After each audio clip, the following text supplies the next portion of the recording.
Welcome back to the deep dive. I hope you're somewhere comfortable for this one. Maybe turn the lights down a little low. It definitely feels like a lights low kind of conversation today. It really does. Right. I kind of want to set the scene for everyone listening. Just imagine it's late at night. You're Yeah. sitting by a fireplace. Maybe there's a slightly spooky wind blowing outside, rattling the window panes just a bit. Yeah. You've got a stack of old manuscripts on the table, and you are about to question the very fabric of who you think you are. That is a very specific mood. But honestly, given the source material we are covering today, I think it is entirely appropriate. I think so too. Because today, we are asking a question that sounds simple, but is actually terrifyingly complex. And that is, who are you?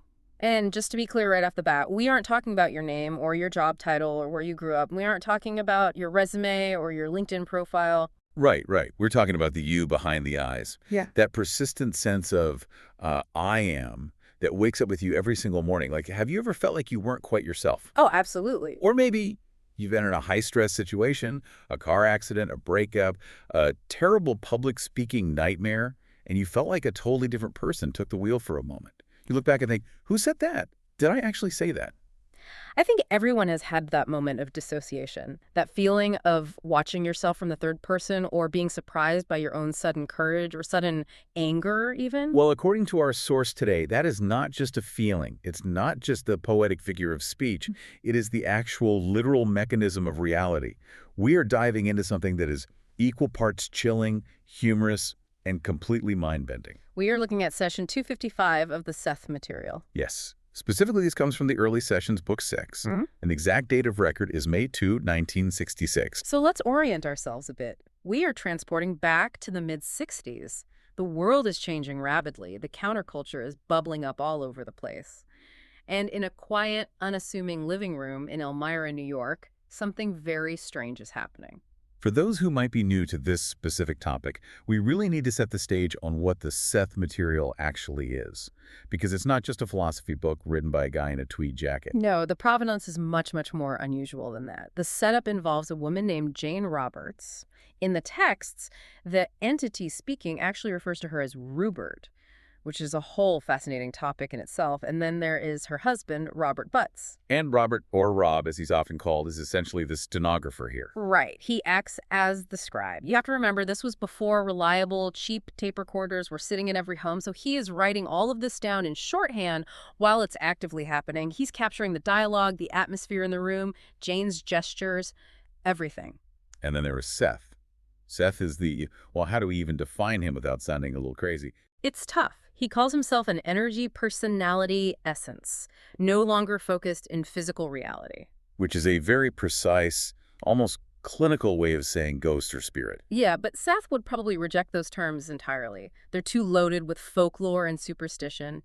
He presents himself as a teacher, a consciousness that has simply graduated from the physical system we are currently in. It is a phenomenon often called channeling, but I want to make a really important distinction here. The Seth Material is widely regarded, even by people who are deeply skeptical of the whole spirit communication part, as some of the most intellectually rigorous and consistent philosophical material produced in the 20th century. It's incredibly dense material. It's not just vague aphorisms or feel-good quotes. It's a highly complex cosmology. And today's session 255, is a perfect example of why it's so respected. Our mission today is to explore Seth's take on the human ego. And let me tell you, he completely deconstructs it. He actually calls it a living mask. A living mask. That phrase alone honestly gives me goosebumps. And we're not just staying in the realm of deep theory today either. We're also going to witness a high strangeness experiment. Because in this exact same session, while discussing the deepest philosophy of the soul, Seth also performs what they called an envelope experiment. This is the part that feels straight out of an episode of The X-Files. It really does. Yep. Seth claims to see through layers of thick cardboard and paper to accurately describe a photograph hidden inside a sealed envelope. So we basically have the high-minded philosophy and the empirical proof all wrapped up in one single package. But before we get too deep into the spooky stuff, we have to do our housekeeping. That's right. Just a quick reminder that this deep dive will be distributed free of charge on all major platforms for educational purposes. And we want to be super clear about our role here. We are impartial reporters. We are taking this source material session 255 and we are simply unpacking it for you. We aren't telling you what you have to believe, we're just showing you what the text says.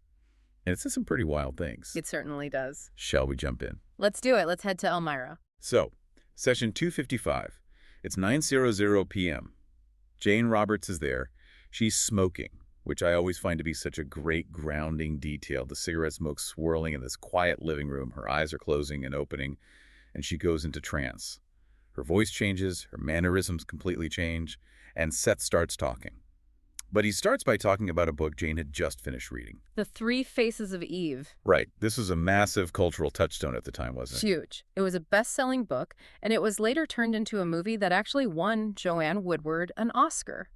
It was a detailed case study of a woman with what was then called multiple personality disorder, which is now usually referred to as dissociative identity disorder. It was probably the first time the general American public really engaged with the idea that one single body could house multiple, completely distinct people. Exactly. You had the shy, retiring housewife, the wild party girl, and the sensible intellectual, all taking turns sharing one physical vessel. And usually when we hear about multiple personalities or we watch a Hollywood movie about it, we think of it as a pathology, a serious disorder, a fragmentation of the mind where something went terribly wrong. That is absolutely the standard psychological consensus. The theory is that the ego, the captain of the ship, so to speak, has become weak or deeply traumatized.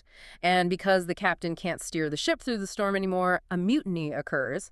A lower-ranking sailor basically takes the wheel just to keep the vessel from crashing into the rocks. A mutiny. I like that analogy. So the idea is I'm falling apart, the pain is too much, so my brain creates these other people to cope. It's viewed as a desperate, broken survival mechanism. Right. But Seth looks at this book, The Three Faces of Eve, and he says, actually, the title is perfect, but not at all for the reason the authors or the mainstream psychiatrists thought. This is the first really big twist of the session. What does he mean by that? Seth says, and I'm quoting the text directly here, The Three Faces of Eve is an excellent title for the book, since the ego may quite legitimately be compared to the face that the identity turns toward objective reality, or the living mask that it dons. Let's just pause and really look at that phrasing. The living mask that it dons. It completely flips the power dynamic of the human mind. Completely. He's saying that everyone has multiple personalities, in a way. Or rather, that the thing we think is us, our precious ego, the person listening to this deep dive right now, is just a tool. It's just a mask we put on to deal with the outside world. He goes even further to separate you from your ego. He says identity, despite all appearances to the contrary, does not reside primarily in the ego. Social identity may possibly there reside, but the basic identity does not. Okay, I really want to unpack this distinction between social identity and basic identity. Yeah. Because I feel like 99% of my life is spent worrying about my social identity.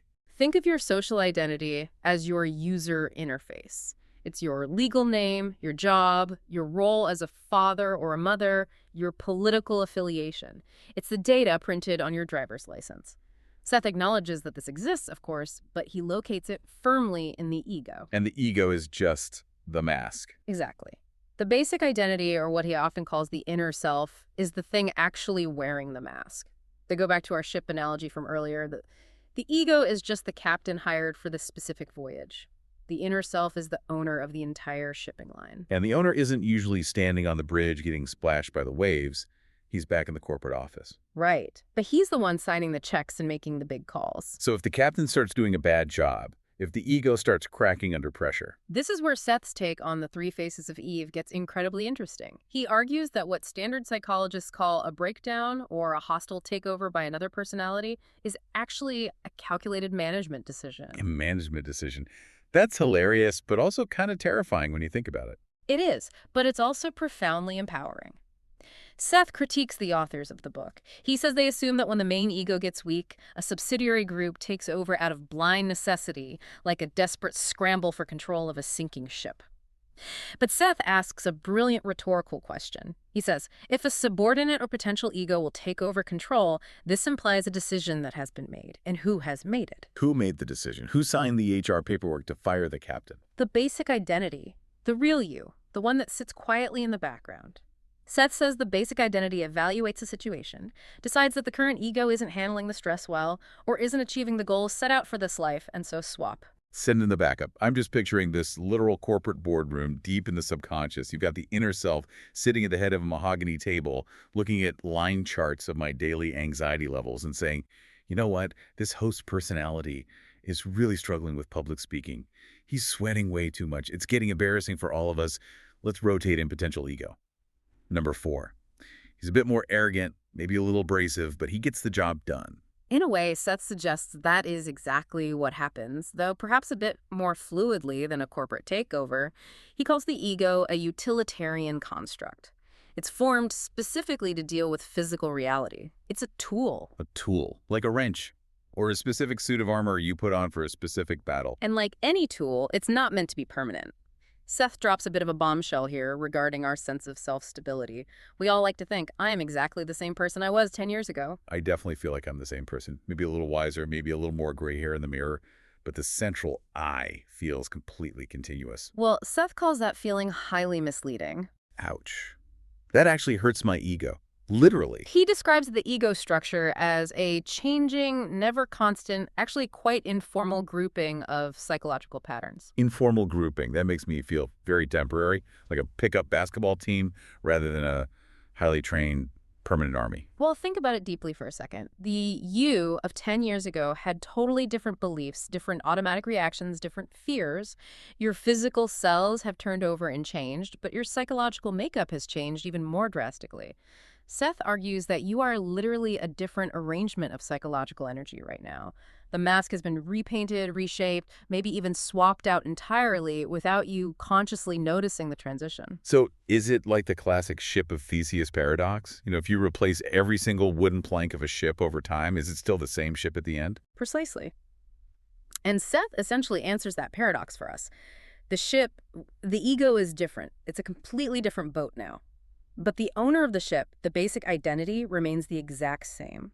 The inner self retains its deep individuality, even while the energy composing the outer ego is constantly changing. That's actually kind of comforting. It means the real me is something much deeper, something safely watching the show from the balcony. Watching the show and directing the show. But this raises a massive question for me. If I have all these backup egos or potential egos waiting in the wings, where do they come from? Are they just random constructs? Like, did my inner self just roll the cosmic dice and get an anxious podcaster ego? Or is there an actual logic to where these masks originate? This leads us perfectly into the second deep dive segment of this session, the origin of these personalities. And this is where Seth ties the whole concept into reincarnation. I knew we'd get there eventually. Seth loves a good reincarnation tie-in, but he usually talks about it very differently than standard Eastern religious texts, right? He does. He doesn't talk about karma as a system of cosmic punishment and reward. He talks about experience as a raw resource. Seth explains that these potential egos are pooled resources from the inner self. They didn't just spring into existence out of thin air. So they have a history. They have a resume. They do.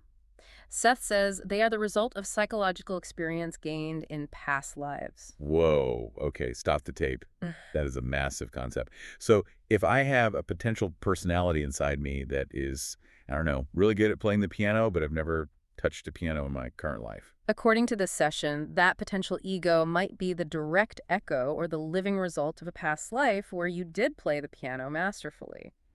It's sitting there in the pool of inner resources, completely available to be used if the basic identity decides it's necessary for your current survival or your current growth. It gives a whole new layered meaning to the idea of hidden talents, or even intrusive thoughts, honestly.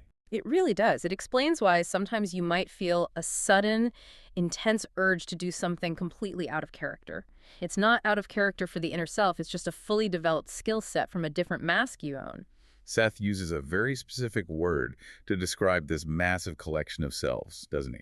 Yes, he calls the inner self a gestalt. Gestalt. We hear that word a lot in psychology and art philosophy. Can we define that clearly for the listener? A gestalt is basically a unified whole that is greater than the sum of its individual parts. Think of a beautiful melody. A melody is made of dozens of individual notes, but the melody itself is something much more than just those notes piled up in a bucket. It has a structure, a movement, a life of its own. So the inner self is the sweeping melody, and the past lives, the potential egos are the individual notes. That's a fantastic way to put it. Seth says, The inner self is composed of all the potential egos that compose it, but it is more than the sum of these. And he gets very, very granular about the physics of this consciousness, too. He doesn't just leave it as a pretty metaphor.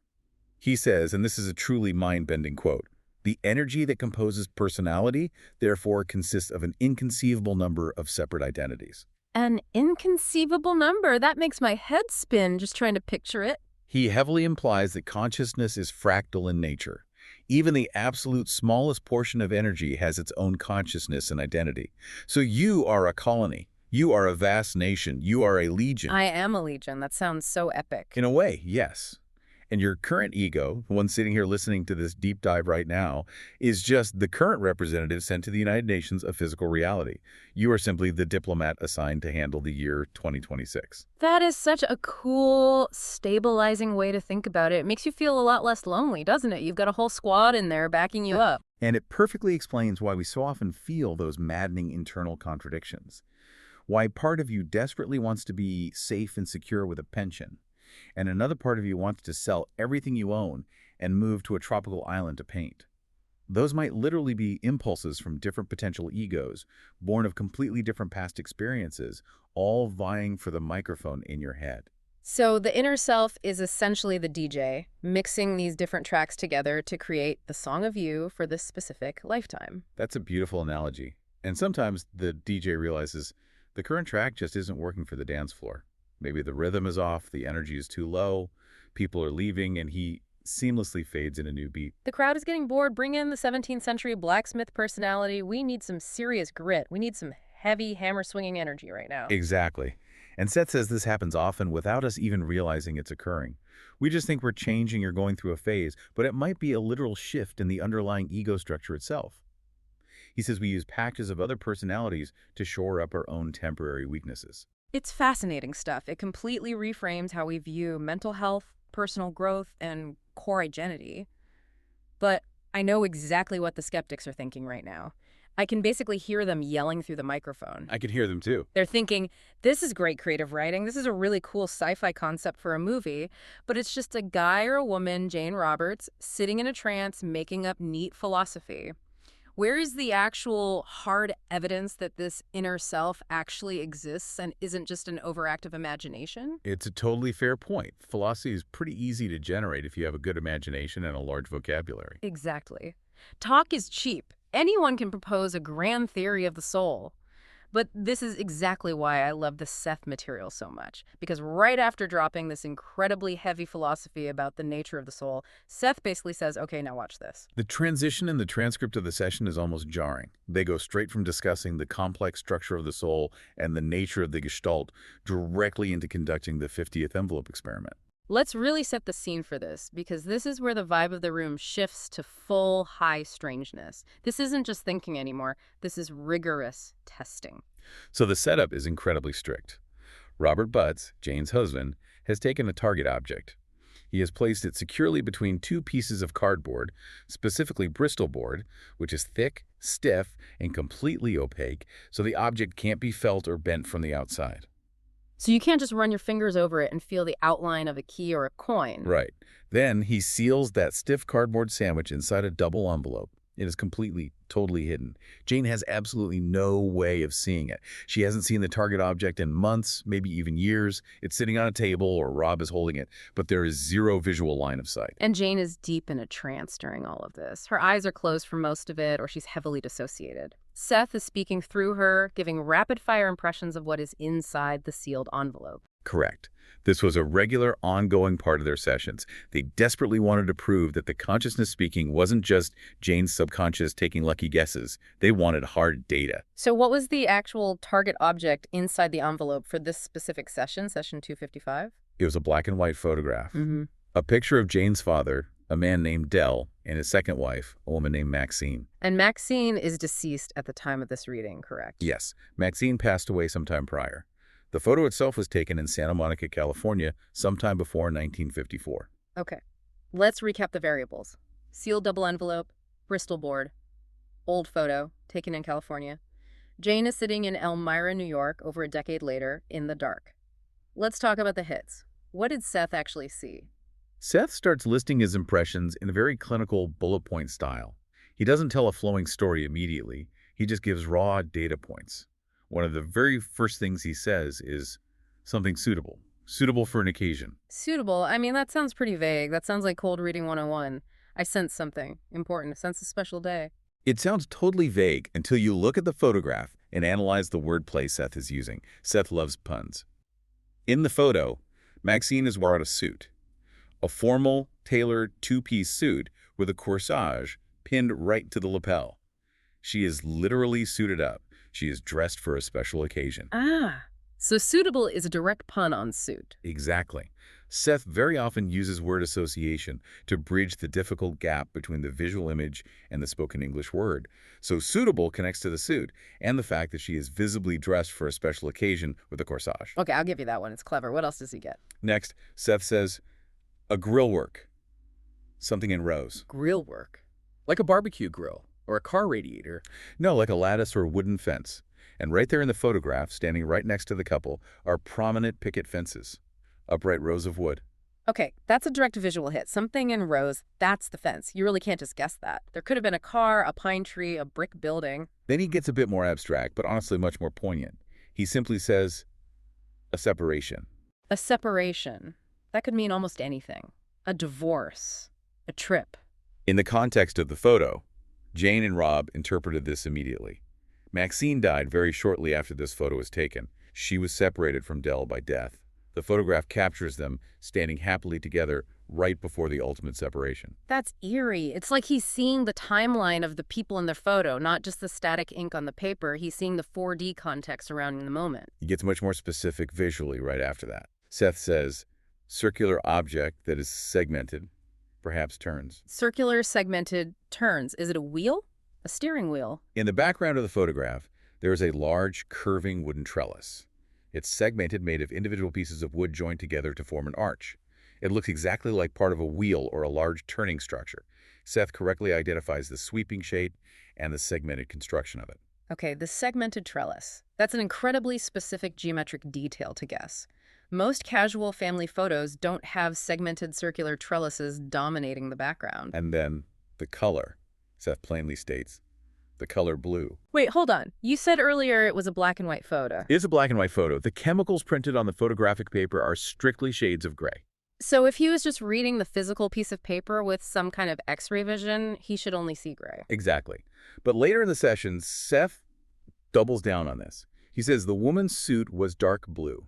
Was it actually blue? They verified it. Maxine's suit, which looks completely dark gray in the black and white photo, was actually a dark blue suit in real life.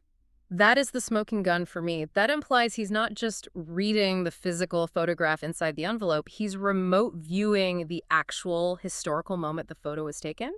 He's practically standing in Santa Monica in 1954 looking at Maxine with his own eyes. That is the exact implication. He is perceiving the reality behind the image.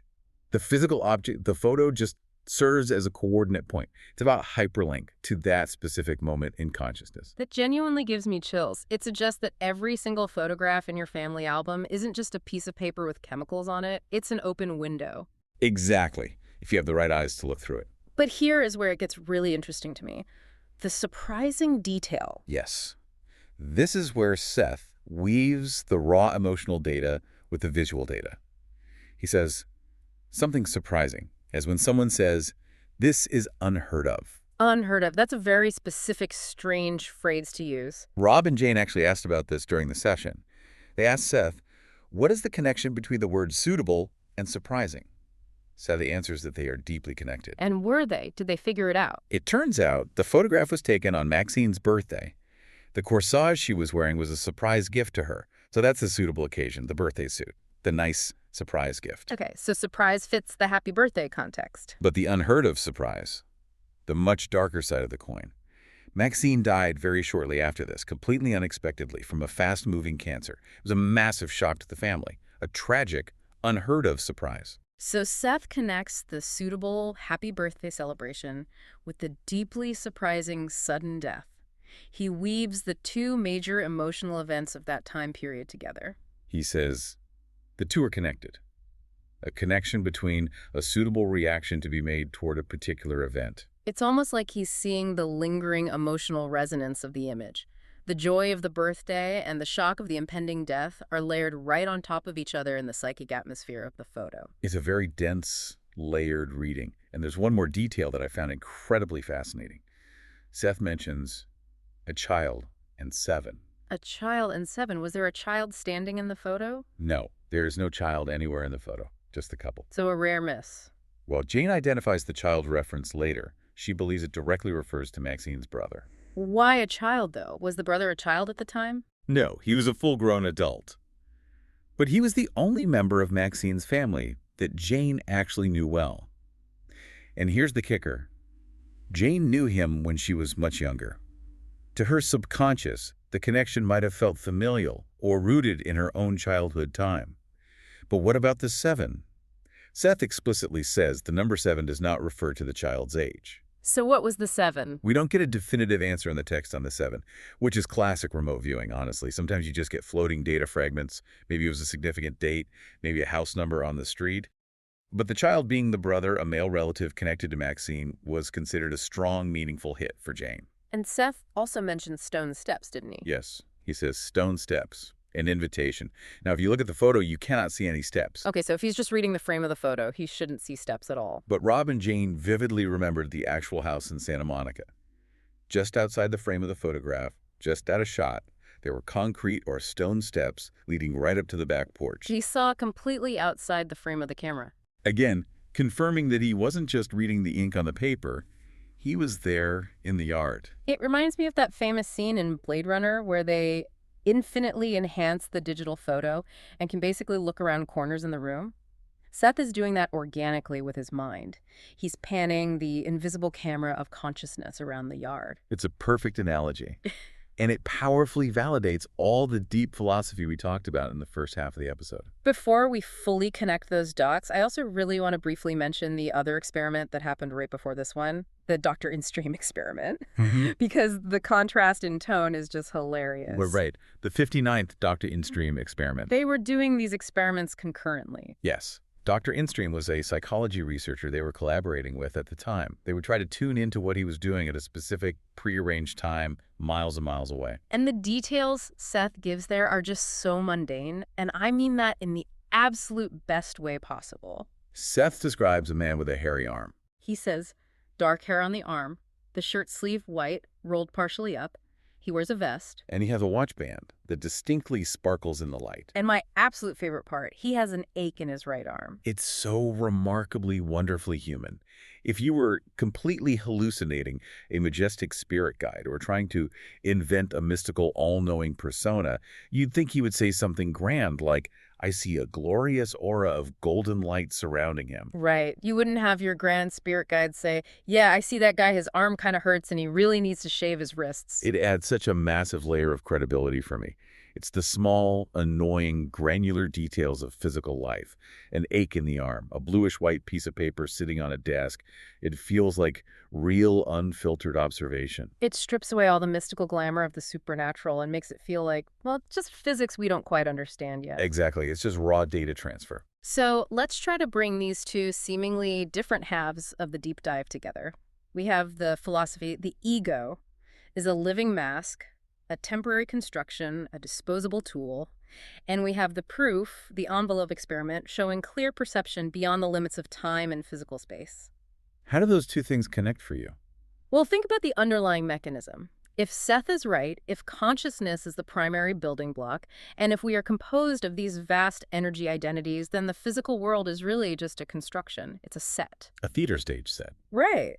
And if the ego is just a costume mask we wear to navigate the props on that set, then the basic identity, the actor actually wearing the mask, isn't bound by the rules of the set. The actor can peek behind the curtain whenever they want. The actor can look inside the sealed envelope. The actor can look at a flat piece of paper and see the dark blue suit that was there in the sun in 1954, not just the gray pixels printed on the paper in 1966. Because linear time and physical space are just part of the mask's interface. Time and space are the stage floor. The actor can walk off the stage entirely if they remember how.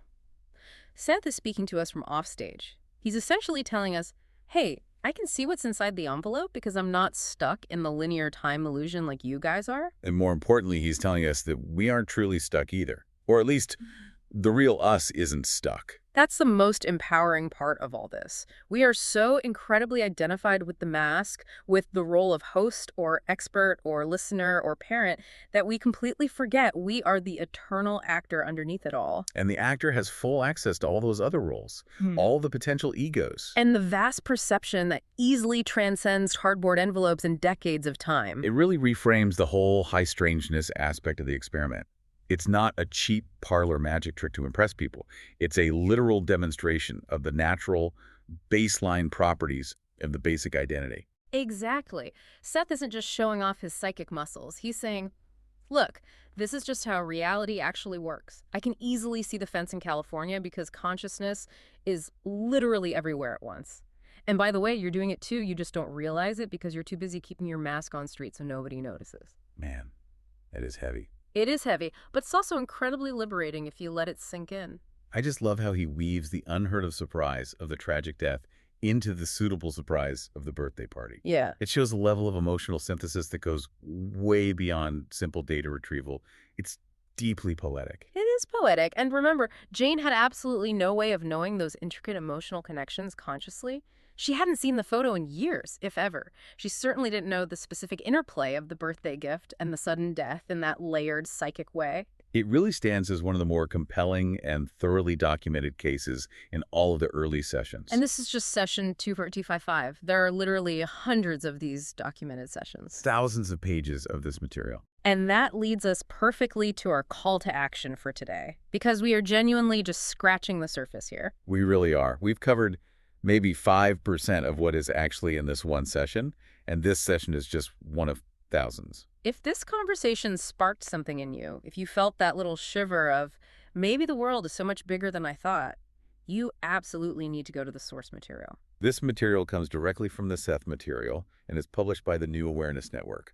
We cannot recommend highly enough that you read these books yourself. There is a texture and a rhythm to the original text that we just can't fully capture in a discussion like this. There's a palpable energy to it. You really have to read it. You can find all the books, including the early sessions, and visit their bookstore at setcenter.com/the early sessions. Those support the publisher. They do the hard work to keep this incredible material available for the world.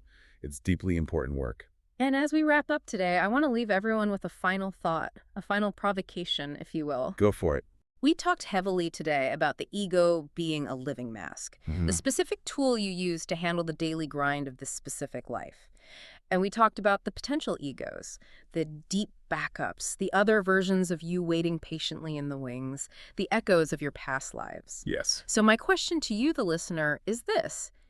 If your current personality is just a temporary strategy, is it actually working? Oh, wow. That's a dangerous question to ask yourself late at night. If you are the ultimate CEO of your own consciousness and you're looking at your current captain of the ship, the anxious one, the stressed one, the fearful one, are you actually happy with their daily performance? Because according to Seth, you have the absolute power to make a management change. You can actively access those latent abilities. You can draw on the quiet courage of a past life or the steady patience of a potential ego.